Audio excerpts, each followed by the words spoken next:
Okay, Bruchim Abom B'Shem Hashem. Thank you everybody for coming tonight.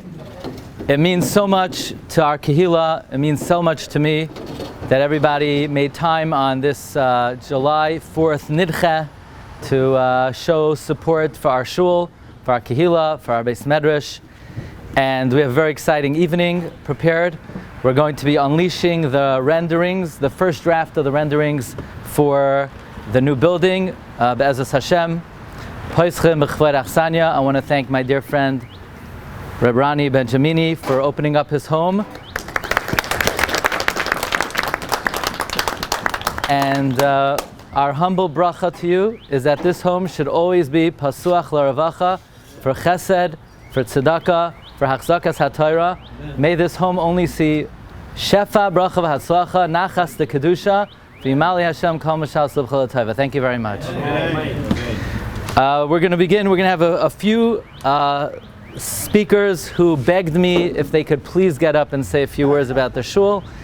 And after that, I'm going to introduce Ronnie, and I want to thank Reb Shmuel Flam, our architect, for making time to present the renditions tonight. We're going to start with my dear friend and neighbor, Reb David Hoffman. Now, if anybody would like to get onto Torah anytime, this is your opportunity. It's good for business, whatever endeavor you're in, this is your chance. So just raise your hand, you want to say a few words, now's your opportunity. Okay. Many of us here... One second, no. Yeah, no, you don't want to be in the camera? Come. Here, hold this. You clip this on. Okay. Okay. And just hold this. Okay, go. First and foremost, good Chodesh to everybody. Many of us here have been blessed to join Rabbi Daniel Glatstein in his very siyata d'shemaya ridden journey from his living room / dining room on Shabbosos to Shari Amuna's trailer, which I think was supposed to be for like a 3-4 week endeavor, and it ended up being 8-9 months, to the week where we had to vacate and with nowhere to go. Al Pi Nes, a house came about and was purchased, and the shul opened up. I believe it was on a Friday. I think it was Friday. It closed and it opened up. And I think the common thread that we all share here is, and it's a zchus that you all have, that you recognize the very unique talent and level of Yiras Shamayim that Rabbi Glatstein has, and the amazing Torah that he has to offer all of us. Me personally, in fact, I only got to know Rabbi Glatstein, or I didn't know he was Nusach Ashkenaz until COVID, when we used to daven on our porches when everyone was davening B'Yechidus, and Rabbi Glatstein was saying his Bezukah de Zimra on his porch, and I heard him from my porch, and I caught on that, and that was happens to be that I lost my mom, Olah Shalom, during that time period in Yerushalayim. And the week that I started my Avelis, Rabbi Glatstein just happened to Hashkacha open his shul in his home, and I had this amazing place to daven on Shabbosos, and that's where we've really gotten to know each other, and then we befriended each other, and it's been a wonderful relationship. But I think we all recognize that it's something that we have that's very special. And just to watch the hashkacha of what has metamorphosized from the beginning till now it's been an amazing experience for me, and I'm sure for many of you. So let's see what the exciting plans are. Again, Ronnie, thank you very much for your amazing contributions, and you should all be matzliach. Along with dear Rabbi Glatstein. Beautiful, excellent. You have a spot on Torah anytime. Very good. Okay, where's Igal? Come on. Okay, next I want to give the floor to my dear friend, Rabbi Igal Davidoff, who's been with our Kehila from its very inception as one of our great advocates, and we thank him for all of his efforts on our behalf. And Rabbi Igal, here, come. Want a jacket? Yeah. Okay. I want to thank Rabbi Igal's brothers, Rabbi Yosef Tzvi Davidoff. Today, Rosh Chodesh Tammuz, is the birthday of Yosef HaTzadik. So thank you, Rabbi Yosef and Rabbi Yaakov Eliyahu. Where's your jacket? It's coming, it's coming.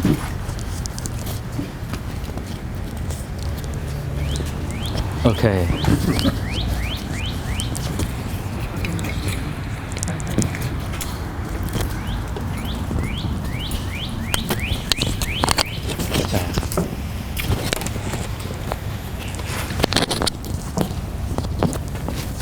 Make sure he's in.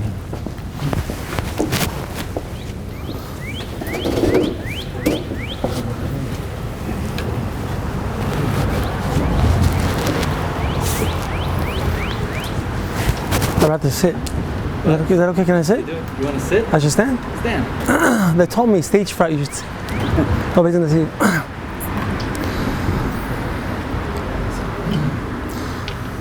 Okay, first of all, it was great to come. I wouldn't miss this for anything. I was in Brooklyn 30 minutes ago. We're here in honor of my older brother, my younger brother.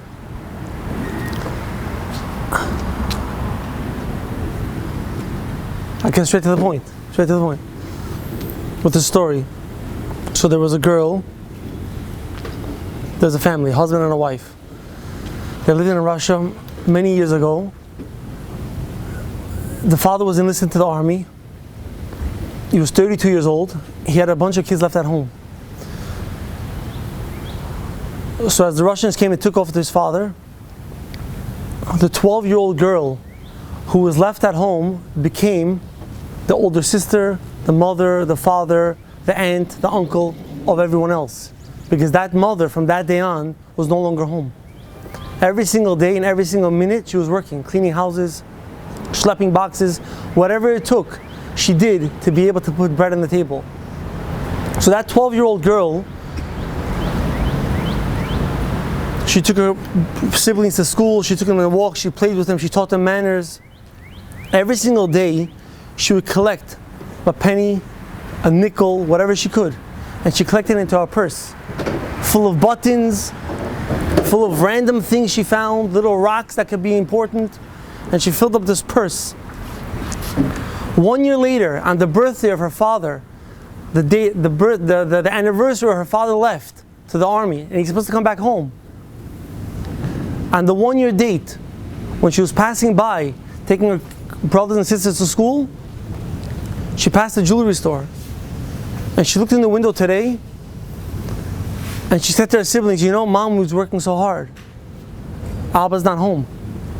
We should show Mommy some appreciation. I said, what do you have in mind? So the 12-year-old looked in the window, and she said, I like this. And she pointed to the most expensive necklace in the window. The most expensive necklace in the store. The showpiece. She said, how are we going to buy that? She said, let's give it a try. So the next day after school, they all meet up to leave on time. They go to the store, and the girl brings her pocketbook. They walk into the store, and the salespeople are afraid. They get nervous. Don't touch this and don't touch that. What are they here for? Where are your parents? She says, I want to see the piece in the window. So the owner of the store, she walks over to her. She says, why do you want to see that? She said, because I want to get my mother something for appreciation. She said, how are you going to pay for it? She said, well, I brought my purse. It might be a millionaire's daughter, a billionaire's daughter. So she takes it out with her white gloves and she shows her the piece. And the 12-year-old says, I'll buy it. And the lady says, do you know how much it costs? She says, show me the price. She says an astronomical number. The girl says, I can afford it. She opens her purse and she dumps the contents of the entire purse, everything, buttons, sand, rocks, pennies, nickels, everything on the table. The owner of the store said, it's yours. That's enough. She puts it in her box, she wraps it, and she walks them home. While walking home, she explains the story about the mother. She says, my father went to war, this and that. She said, how are you going to present it to your mom? She's going to put it into her pillowcase. So at night when she comes home, we'll be sleeping. She'll put her head to rest and she'll find this in her pillow. The next day, the mother goes to sleep. She finds this box in her pillow. She opens it. She starts yelling and screaming, oh my God, there's a robbery. Somebody stole something. Something's wrong. So she sees the receipt and she runs to the store. She says to the store owner, we didn't steal it. It wasn't on purpose. I have to return this. She says, no, it's fully paid. Fully paid by who? Your kids were here yesterday and it was fully paid for. How much? Is it real? It's real. How did she pay? So calm down. Your daughter was the highest bidding customer for this item. She was actually the highest bidding customer in the history of my store since I'm open. We don't have that kind of money. You got us wrong. She is the only customer who put her entire net worth on the table for an item. Never before did someone take everything they have and give it to me for one item. So Mari Rabbi Say, we're here today. We have the chance. We have the chance to be the highest bidding member of the shul. We have the chance. With Hashem's help, I am dedicating 100% of my ma'aser from my job to Rabbi Glatstein for the next year, so that I could be the highest bidding. Everybody here can match me at whatever you could do. But this is the place where you want to invest. Everybody has, I thought on the way here, I said, I give $200 a month here and $20 here and $36 to Kupata here. And I said, when's that ending? It's okay, it's ending in July. Somehow. All those automatic payments are ending in July. So I said, that's going to end. I'd rather not be spread out. I'd rather give it to one place where Imir Hashem, Hashem, that I know that this is the place. It's like Rabbi said, you're sitting in a place like, I come from Flatbush. Like the prices of the houses here are already exceeding Flatbush. Like you guys are, I was thinking like a few years ago that you could sell your house, come here, and not anymore. It's more expensive here. Rabbi Glatstein moved. There's a correlation. Rabbi Glatstein moved here some few years ago, and now you guys are. This is a shul where you could still pour the cement. The foundation is still available. You could still put in. You could still be from the founding fathers. So in whatever way, I don't know what they're going to ask. You make a team page, whatever they ask. Forget about what they ask. You just come forwards. I'm going to be the highest bidder in the shul, Rabbi. I'm going to give 100% of whatever I could my ma'aser. At least give more, but at least come forwards and say, I want to pour the cement. Because when the cement is going to be poured, then there's going to be millionaires sitting in the shul. There's going to be billionaires sitting in the shul. You're not going to sell your brick. No, I'm not selling my brick. That foundation is covered, and that's it. Now you bid for the third floor, for the fourth floor, but the foundation, the earth at that shul is mine. Then we started bidding more. We'll talk about that later. So B'Hatzlacha Rabbah, I want to give my biggest wishes to the Rav. It's not easy to be a Rav. I have no idea what it's about, but it's for sure very, very hard. So B'Hatzlacha Rabbah, you should be blessed to go up and up and successful, and you should keep on, even though you get bigger and bigger, you should keep on that right path, that Tamimus path of what does Hashem want, even if it's doing Hoshanos after Musaf, and doing it the right way. We're going to do it the right way. God bless you, Rabbi. Thank you, everybody.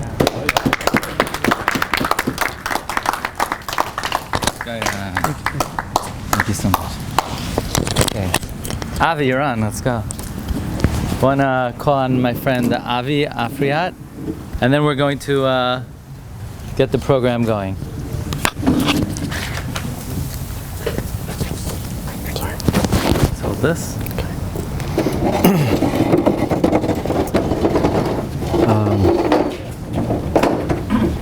First of all, thank you, Rav. I was a little bit caught off guard. He sent a message a few hours ago, and thank you for the opportunity. Ronnie, thank you very much for hosting. I used to walk by the Rav, not actually knowing him personally, for a few years, just living in the area. I used to actually always comment to my wife that the Rav has like a sort of shine to him. Over the last few years, I got to actually know the Rav a little bit. There's been many times where he's answered my text immediately as if somehow I had actually done something for the Rav, whether it's Mar Makomas, whether it's questions about Shiurim. When in our family we had a child pass away, unfortunately, a few years ago. The Rav has always been there to give Shiurim in her memory, come to the yard site, whatever it is, and that's something that we'll never forget.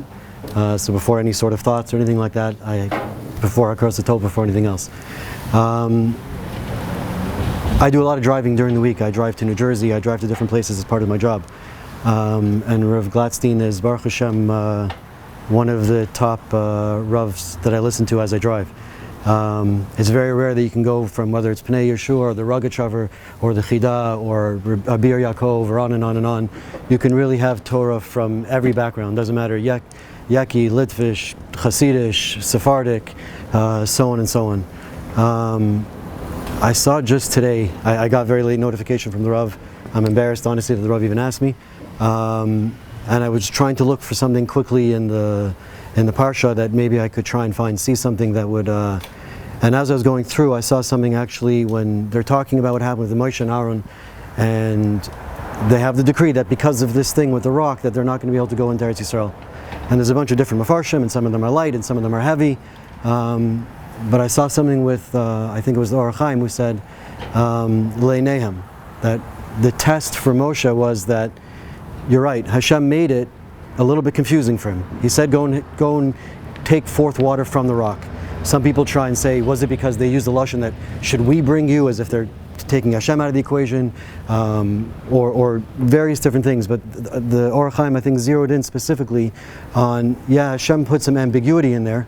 But even though Moshe spoke to the first rock and he didn't get the result that he deserved, Hashem was wanting him to continue to go on and speaking to all the different rocks and not hitting it, even though Hashem had once instructed Moshe to hit the rock, but that he should keep speaking, and that when he gets to the right rock, that Hashem would make the water come forth from that rock. And what was that message in there? And the message in there was that to Klal Yisrael, that whenever we come across certain instances where it seems like, where's the answer going to come from? Well, because of our relationship with Hashem, we're Ma'al Teva.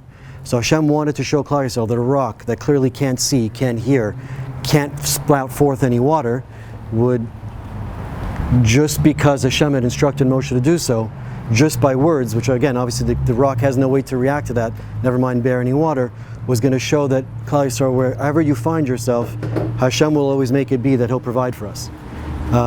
So I saw that right after the Rav had messaged me.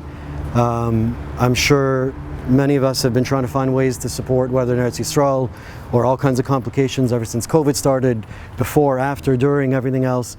I'm sure there's not easy times, myself included. I don't mean this any way lightly. But the gentleman before me said something very beautiful. It's, sometimes you might hear a story of a Rav in the olden days who was struggling. And when you hear it hindsight 2020, you wonder, this Rav ended up being something that they speak about for generations. How could he not have just knocked on any door he wanted and got whatever he wanted? To be ma'at in front of the Rav like we're supposed to, but I personally think that the Rav and his Torah, his dedication, his commitment, everybody, whether it's easy or not, should be opening up the wallets in whichever way they can. And again, I think you said it perfectly.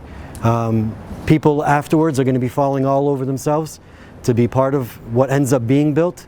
But the question is, who's going to be like Nachshon and who's going to be stepping up originally when it's not so clear, when it's not so whatever. And Bezrat Hashem, the Torah and Hashem, ein kemach in Torah, ein Torah ein kemach.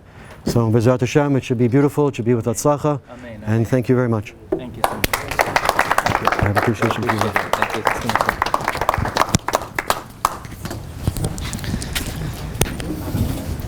Okay, shortly after the shul opened, we had a kiddush on the back porch, and given by my good friend Rabbi Isaac Yaselovsky in honor of his father. And Isaac invited his brother-in-law Ronnie. And in hindsight, if Ronnie would have known what the repercussions of attending that kiddush would have been, he may have made alternate arrangements on that fateful Shabbos. But since then, really, I thank HaKadosh Baruch Hu, Hashem li ba'oizroi. Hashem is with us with special shlichim that He allows us to meet. Ronnie was Moiser Nefesh to help us procure the property, to help us continue there for 2 years, and for taking us to the next level. So, in short words, on behalf of the whole Kehillah, we express our heartfelt gratitude to Ronnie for everything he's done for the Kehillah, for everything he's done for us. And like I said before, we're Mavarichim. He should always be able to be Mishtatef in Torah, in Chesed, in Tzedakah, in good health and happiness, and Nachas Kedusha. And on behalf of the shul, we just want to show a token gesture of appreciation. Actually, this morning Ronnie sent me a short halacha from the Chidah, that when you give tzedakah, you should do so in an understated way without aggrandizing yourself. And Ronnie translated it, elucidated it, and all I could say is Devarim, Ru'uyim Lamisha Amra, definitely personified what Ronnie has done for us. Thank you.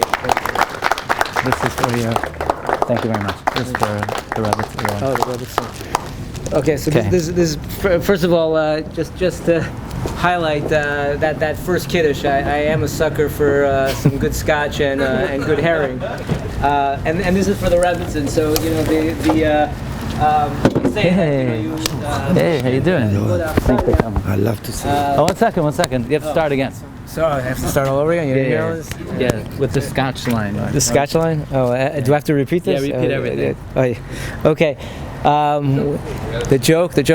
So first of all, yes, back to that kiddush that the Rav mentioned. So I happen to be a sucker for a good scotch and good herring, and Isaac definitely knew how to promote that. But it has been a pleasure ever since. And thank you for the gifts. Thank you for the gifts for the Rebbitzin. And I do, as they say, Potrim b'kavod ha'achsanya. It's really, or Bala Achsanya, right? So it's really Baalata Achsanya, my wife, who I probably would not have gone as bold here, but she kept pushing. And I think she pushed in the right direction, and there was a lot of siyata d'shmaya with it. And Baruch Hashem, we're able to host these Hasidims and all this, Torah. There you go. And thank you all for really being here and part of it. And we should continue to do so and share in simchas and building Torah.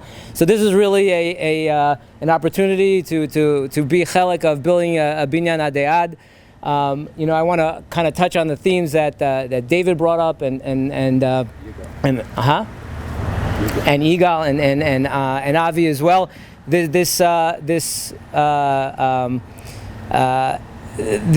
whole experience has really been very similar to Yetziat Mitzrayim and the traveling in the Midbar and the building of the Mishkan, and this is the opportunity Kivyachol of the building of the Beis HaMikdash, and this is that opportunity. We were transient in many steps of the way, and this is really our opportunity to lay a foundation, lay a cornerstone, and really build something special over here for this beautiful Kehillah that's grown somewhat sporadically, but has now an opportunity to really create something more permanent. I think what's beautiful about the Five Towns is, when I came here, I thought this was a place of Torah, but it's a place of Torah that continues to grow. 20 years after that I'm still here, there's still more opportunity, and still really everybody has that opportunity to be a chelik of it, and this is it. We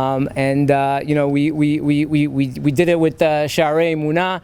We've done it with Rabbi Ginsburg right next to us over here, and now is the opportunity to really do it with Rabbi Glatstein. So I really encourage everybody to kind of take a part of that. And just echoing back, I also want to say the way really Rabbi Glatstein started was on the internet with Torah Anytime, and that kind of brings you back almost to, in a sense, like Har Sinai, this sort of call that was emanated into the world, and it started from that, and then you have all the tribulations of the traveling through the Midbar, and as they built the Mishkan, and everybody contributed, and everybody became part of it, it just built up, to coming into Eretz Yisrael, and the Binyan of Beit HaMikdash, which we should see Amen.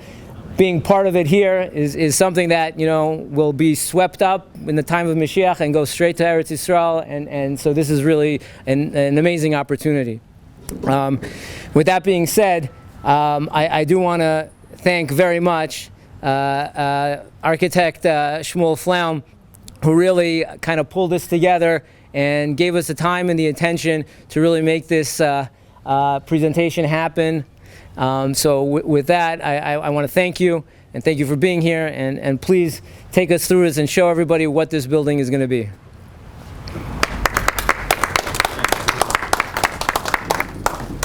Thank you very much.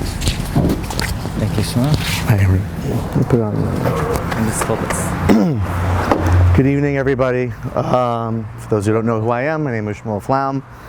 I'm an architect. I live locally, and I have the pleasure of working with Ronnie very often. And I know Rabbi Glatstein before he knew me. So when he showed up in my office, it was a pleasant surprise. Yes, I've heard you speak in other venues. So I always appreciate when people, show up and I get to make a connection with them. So given the fact that you have currently an existing building and location, part of the issue is you always have to work with what you have and make it better. Not always an easy task, and also not easy when you have literally a week to do it. So these are just schematic drawings and renderings. There will be further development, but I've heard that the Kehila is growing very nicely, and there's more space needed. So at the forefront of what is being proposed, I think I can pause this. Hold on. Pardon my... At the forefront of what's being proposed is primarily to enlarge the women's and men's section. It's not worth showing what's currently there, but essentially what this will allow is a larger number of people to come to the davening and minyanim for Shabbos and Yom Tov. Here. There we go. Okay, so the men's section currently is on the, south side, and the women's section on the north side. What we did is we sort of cleaned up the two sides and made it very large, open spaces to accommodate more seating. The women will be getting their own entrance from the lower level. That's going to be expanded. The men are going to get their own new lobby that's not going to walk in the middle of the shul, but from the rear, so that you can walk in without interrupting everyone's davening. So there's a proposed new lobby at the lower left corner or the southwest corner. New hand sinks, larger and more spacious bathroom, and then obviously a lot more seating for the Kehila. There will be a staircase with direct access to the basement level for the men after davening to get to the Kiddush room. The Kiddush room will be expanded to allow for larger simchos and larger Kiddush, and obviously more people attending any sort of events at the space. In addition to Kiddush room, there'll be a washing station and obviously storage for chairs. The prep kitchen will remain. There is going to be, I'm going to go back a second to the upper level. For the women's section, we're going to be creating a separate entrance at the lower level, primarily because most women will come to shul with strollers, so it just makes sense that they can drop their strollers off somewhere before they enter the shul. There'll be a staircase going up from that lower level, where the women can then access the women's section, and they'll have their own bathroom space for them as well. On the lower level, in addition to the women's lobby and the stroller room, the Rav will be having his own study in Mir Hashem, which will double as a recording studio, and potentially a caterer prep room, so that when you do have a kiddush, the caterer can work in prepping the space, in addition to having the kitchen for warming food, so that there's enough space to make this a very functional kiddush slash Simcha Hall. Again, these are the most initial plans. They're not finalized in any way, but they are conceptually what we're proposing for the enlargement of the existing shul as it is. Exterior-wise, we're looking to be respectful to the area. Again, this is very conceptual, put together very quickly, but obviously giving branding and making the shul well-known and respected is at the forefront, so giving the identity with the logo and the name, and then proper access to the upper level, and then potentially additional access to the Simcha Hall to be determined. But this is the idea, is to really flesh out the existing building and to give it more of a prominence on the streetscape that is Peninsula Boulevard. Look forward to hearing some sure feedback from the Kehila and from the Rav, and be able to refine the design further to move forward to actually bring it to fruition very quickly. Thank you very much.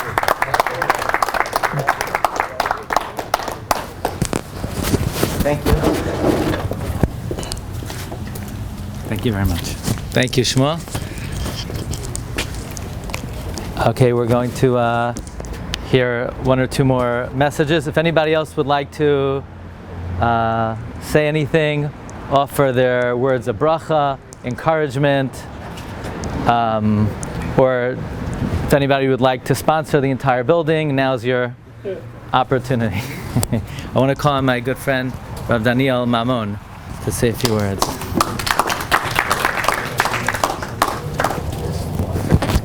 Okay, thank you. Thank you, Rabbi Glatstein.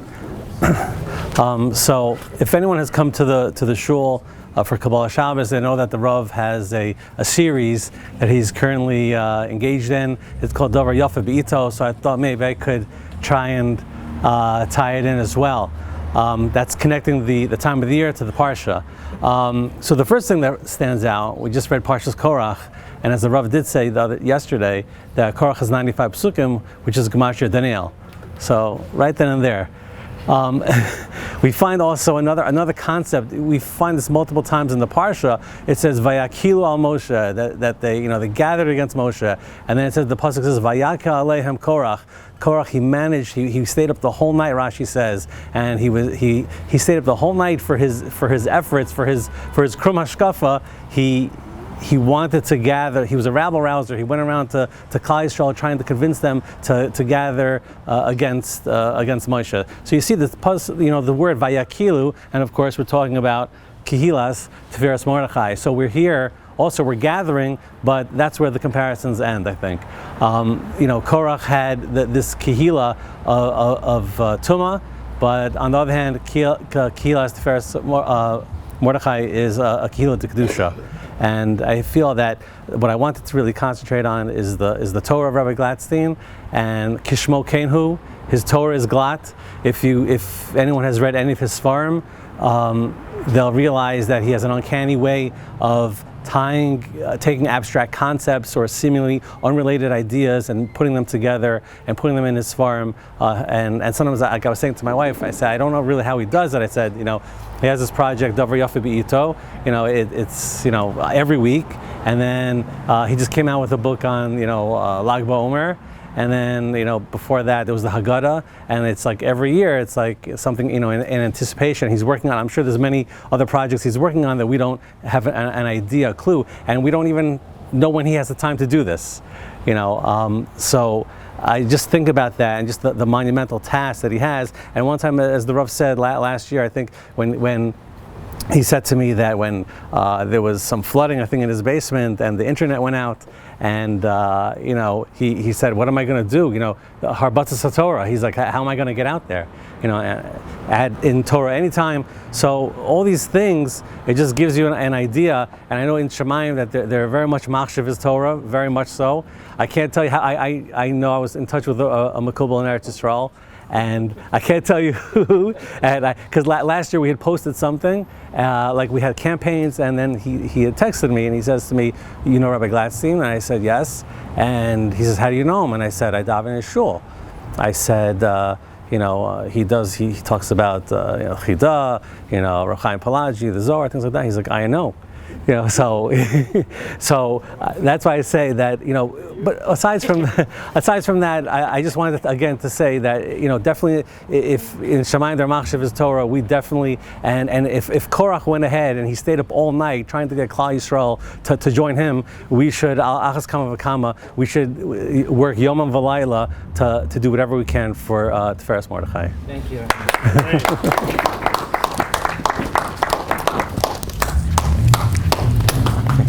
Anybody else want to say a few words? Okay, Achron Chaviv. But actually, again, thank you, Ronnie, very much for hosting this beautiful event. Kudos to the chef. Thank you. I want to thank Reb Pinchas Lipsky. Ein Kemach, Ein Torah. We were thinking, should we have the event in the shul or should we do it at a barbecue? And the result of tonight's attendance, it was clear that we made the right decision. Reb Pinchas was here early in the afternoon preparing, being meichin for this Sudas Rosh Chodesh, and we thank him for all of his efforts, not only tonight, but in helping us and in the Beis Medrash, really throughout the week, throughout the Shabbos, and Hashem should be mevarich him with bracha v'atzlacha in all of his endeavors. Thank you very much.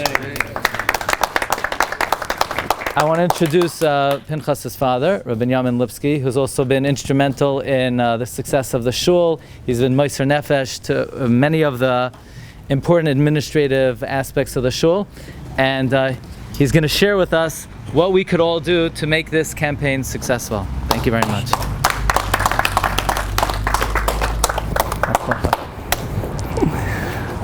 So I just want to echo some of the thoughts that everybody else have said, that we're in a Makam Torah, that it's just unbelievable, some of the Siyata D'Shmaya that we've had in the shul. Anybody who davens on a regular basis knows that the Rav is very, very makbid on the right things. No talking during davening, there's no cell phones during davening, and I think that the hatzlacha of the shul is because of the kavod HaTorah, and more importantly the kavod HaRav that the shul gives. We're all there because we want to hear the Rav speak. All right? Nobody is there because they want to talk or kibbutz or have a kiddush club or a breakaway minyan. We don't have enough for a breakaway minyan.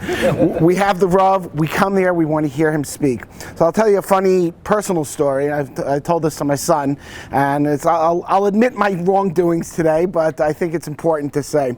A few years ago, the Rav instituted a policy of cell phones in the shul. I'll be honest, I laughed at him. What? I'm going to be told when and where I could use a cell phone? Come on, I'm a grown adult. What is the big deal? I have my cell phone on me. I'll check it here. I'll put it on vibrate. No calls. No. Come on, stop telling me when I can use my phone. It was a little ridiculous, I have to admit. And then, as luck would have it, one davening, I left my phone in the car. I'll tell you, that davening was a completely different davening. I don't care if it's on vibrate, it's off, you feel it, you have it, you think about it, and it's a distraction. It's not there, you can't be distracted by it. And we have these cell phone lockers in the shul now. Come into shul, put it right into the cell phone locker, and I don't think about who could possibly be calling me, texting me, emailing me. None of it could be as important as davening. And I'm very fortunate that the Rav has shown me that. In fact, recently I was by a shul, and I saw a guy scrolling along. He's davening, he's got his tefillin on, and he's shuckling along, and and I'm looking at him, I was like, oh my God, what is your problem? And then I realized, that was me not too long ago. But it's really all because of the Rav, that he was so insistent on it, and he showed us that how important the davening is, that I feel that my entire life, my entire family has been impacted by my involvement here in the shul. Beautiful rendition here. Wow. This is, it's going to cost a lot of money, right? Yeah. So, it's a little overwhelming. It might be, wow, we're a small kahila, how are we going to put together that kind of money? So I'll tell you, these peer-to-peer fundraising groups, it works. It really does. There are, let's say, 30 people here in this room tonight, or in this beautiful backyard tonight, okay? And there are dozens of other people who are affiliated with Rabbi Glatstein, whether it be online, his Shiurim, from his past in Queens. there are people who know Rav Glatstein, but let's just take us 30. 30 people make a commitment to $6,000 a piece. That's your 180 right there. Now, 6,000 sounds like a big number, but I'm sure everybody here knows 40 or 50 people that can give $100. Now all of a sudden you're not talking about big numbers anymore. You're talking, it's feasible, it can be done. I've been with other organizations, other schools who put together big numbers, and it's all coming from $50 and $100 donations. Reaching out to people, putting on a WhatsApp status, email. Everybody is uncomfortable with a direct solicitation. Calling somebody up and say, hey, give me money. Wow, you feel like a schnurr, but you don't have to feel that way when you put it on a WhatsApp status. You post it as a broadcast list on the WhatsApp. People see it and like, oh, Rabbi Glatstein, oh yeah, I heard him give a shit. You know what? That's a good place to be giving to. I'm gonna give $50. And you have 10, 20, 30, 40 people, contacts, associates, business. I had the realtor who sold my in-laws' house last year gave to the campaign because she heard of Rabbi Glatstein and said, this is a worthwhile cause. Now, I didn't ask the realtor directly, but I put it out there and they saw it and they responded. And I'm telling you, it works. Small donations add up. It's a lot of individual people networking, talking to the people they know, and it works. So I have a QR code here.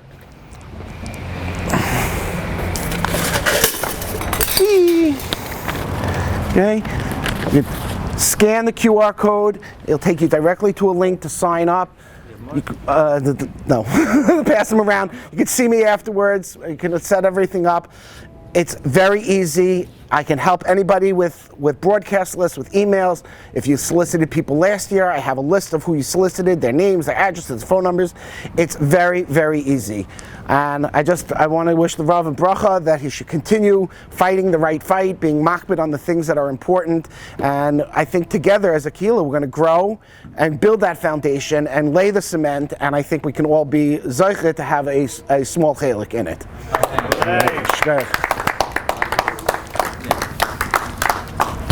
Okay. Thank you again, everybody, for coming. It really means a lot to our shul, to our kehillah. And Be'ezus Hashem should pay you all back with shefa, bracha, v'atzlacha, and nachas from your families. And we should all be zoicha that this Beis HaKnesses should all go Be'ezus Hashem v'Yushalayim. Habanuya. Have a good evening. Thank you very much. Thank you. Okay, so in conclusion, as my kids like to say when they're giving a presentation, so the goal is to start this within this year. And it's really to take the existing bones of what we have and kind of expand it out in a way that will allow us to remain within the building during that time. Once the sort of outside extended shell is put in place, we can break through and then renovate one floor at a time, but allowing us to at least stay in the shul and continue to operate. So the initial goal to kind of get us to a point where we can start the work is 180 for this year. It's going to take us about 3 to 4 months between plans and variances and approvals, and then to slowly start after that. But the ultimate goal is closer to about 700. You're talking about 300 to 400 for the overall shell expansion, and about $100,000 to $150,000 per floor for the finishes and the fit out and making it all comfortable with the chairs and the aron and all that schnazzy stuff that goes into building a shul of this caliber. So everybody should have that in mind. That this is going to be in phases, like every good construction shul project, because it doesn't just happen in one shot.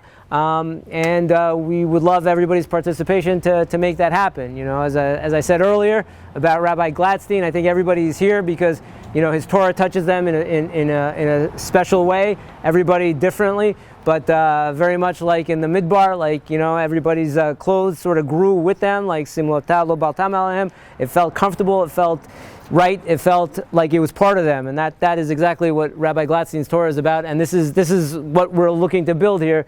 To expand on that. And with that, I thank everybody, and good night, Chodesh Tov u'Mevorach.